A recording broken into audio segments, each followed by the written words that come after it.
जिज्ञासा उठी थी, लेकिन इसके पहले जो कहा गया उसमें वो जिज्ञासा शांत भी हो गई, लेकिन फिर भी मैं जिज्ञासा व्यक्त की देता कि साक्षी भाव में जाने के लिए या साक्षी भाव में होने के लिए इसको कैसे सुगम बनाए। लेकिन इसके पहले जो कहा गया संकेत मिल गए। हाँ, वो संकेत नहीं है। देखिए, साक्षी भाव जो है वो श्रेष्ठतम भाव है,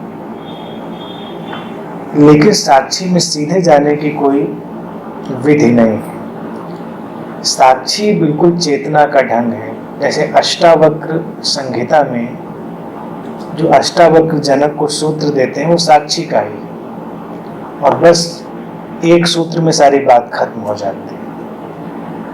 वो सबसे श्रेष्ठतम है, और जो सबसे श्रेष्ठतम है वो घटता है तो घटता है। जाने के जो तरीके हैं वो हम पैदा कर सकते हैं कुछ, लेकिन वो साक्षी नहीं होंगे।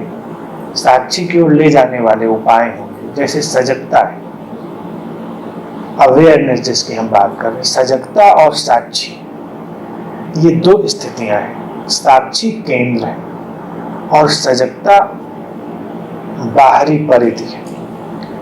जो सजगता से चलेगा वो एक दिन साक्षी के केंद्र पर पहुंच जाएगा। जिस किसी को भी व्यक्ति पहले साक्षी मान के चल रहा है वो अभी सजगता की ही अवस्था है। साक्षी वो जगह है जहां से हम सजग होते हैं, जहां से हम सब देखते हैं। साक्षी दृष्टा भाव भी नहीं। जैसे लोग कहते हैं मैं देखने वाला हूं, साक्षी होना है, हूं। मैं देखने वाला हूं जिसमें मैं देखने वाला भी कट गया, केवल हूं बचा, होना मात्र। जब तक किसी को ये लग रहा है कि मैं साक्षी हूं, वो अभी साक्षी नहीं है। हाँ, हो सकता है उधर बढ़ रहा हो, सजग हो रहा हो, तो सजगता के माध्यम से हम बढ़ सकते हैं। अब सजगता के बहुत सारे सोपान हैं। हम अपने एक एक क्रियाओं में सजगता पैदा कर सकते हैं, उठना, बैठना, बोलना।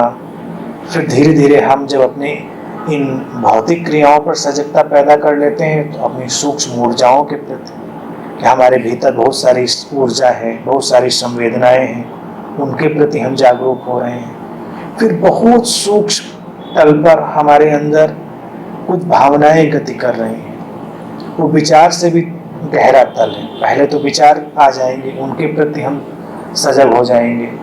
फिर विचारों के पीछे भी विचारों को निर्मित करने वाली कुछ भावनाएं हैं, हम उनके प्रति सजग हो जाएंगे। हम हर चीज के प्रति सजग होते चले जाएंगे, पीछे हटते जाएंगे, और एक दिन अचानक वो स्थिति होती है जब सजग होने के लिए कुछ भी नहीं होता। जब सजग होने के लिए कुछ भी नहीं होता तो सजगता मात्र होती है, वही साक्षी है। जैसे पहले हम प्रकाशित करते हुए चल रहे हैं, अंधेरा है, थोड़ा थोड़ा प्रकाश बढ़ रहा है, फिर हम प्रकाश के जगत में ही प्रवेश कर जाते हैं जहां अंधेरा है ही नहीं। स्वयं प्रकाश, वो साक्षी। तो साक्षी में सीधे जाने की कोई जरूरत नहीं। बहुत सारे लोग इस साक्षी की साधना में भटके हुए हैं। अक्सर मुझसे गाहे बगाहे मिल जाते हैं जो साक्षी भाव साध रहे हैं। साक्षी भाव साधते हैं और भटक जाते हैं। साक्षी भाव साधा नहीं जाता। उनको लगता है कि मैं साक्षी भाव से ये काम कर रहा हूँ। तो कुछ लोग साक्षी भाव से गाली गलौज भी करते हैं, कुछ लोग साक्षी भाव से हिंसा भी करते हैं, साक्षी भाव से मदिरा पान भी करते हैं, साक्षी भाव से सारा उपद्रव करते हैं, पूरी बेहोशी साक्षी भाव में करते हैं। और उनसे पूछो तो साक्षी भाव पर पूरा प्रवचन दे देंगे। ये सब डिसेप्शन।